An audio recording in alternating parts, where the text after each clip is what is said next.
with Erika and Jeffrey. Canada, good morning Toronto School of Management.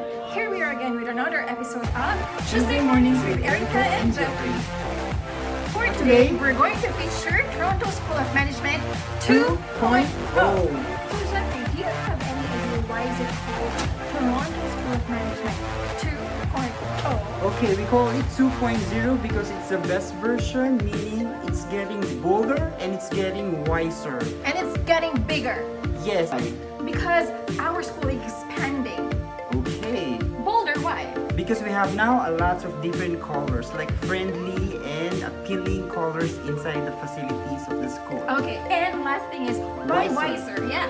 Wiser. Because we can see a lot of quotes that will motivate the students, the staff, and everyone who enters the school. Yes, and that's why for today we're gonna tour the school to show a lot of different quotes from different wise people.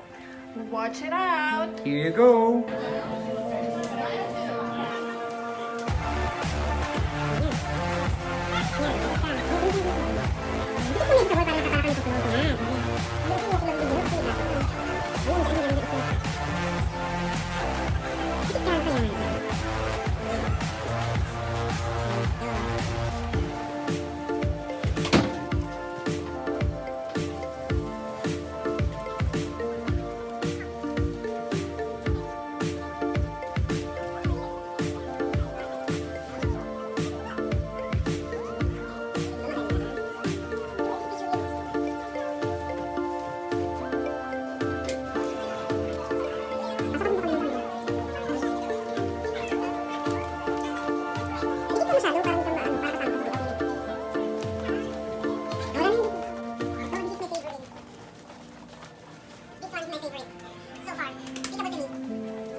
How's the tour? So there's a lot of different goals, and it's really inspiring, sort of Motivating, I but know. I only got like one that's very relevant to me. So can you share yours? Yeah, me too. I actually read one, and you know what? It has a great impact on me too. Okay, So the quote is, never give up on a dream just because the time it will take to accomplish it, the time will pass anyway. Wow. So you don't have to rush things.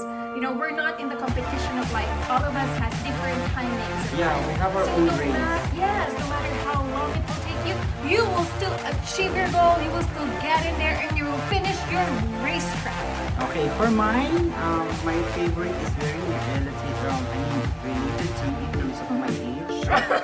I'm too old already, guys. Yeah. So, but my favorite quote for today from C. Lewis. So it's really relatable, and it gives there's a connection with this quote in terms of the message. So it goes like this: you are never too old to set another goal or dream a new dream. So that's really. So why is it related to you? It's related to you because now I'm entering to a new chapter of my life. So I thought before it was really a dream that I achieved, but now there's a new goal for me. Yeah. And then this is really a new goal for me to study and explore Canada. That's As it. for me too, I really like that idea. We set our dreams and then we can dream again. Yeah, so keep on dreaming. Yeah. Like once you achieve it, Dream again. Set a new goal. Wow, so that's it for today. And see you again On the next episode of Tuesday Mornings with Erika and Jeffrey. With Erika and Jeffrey.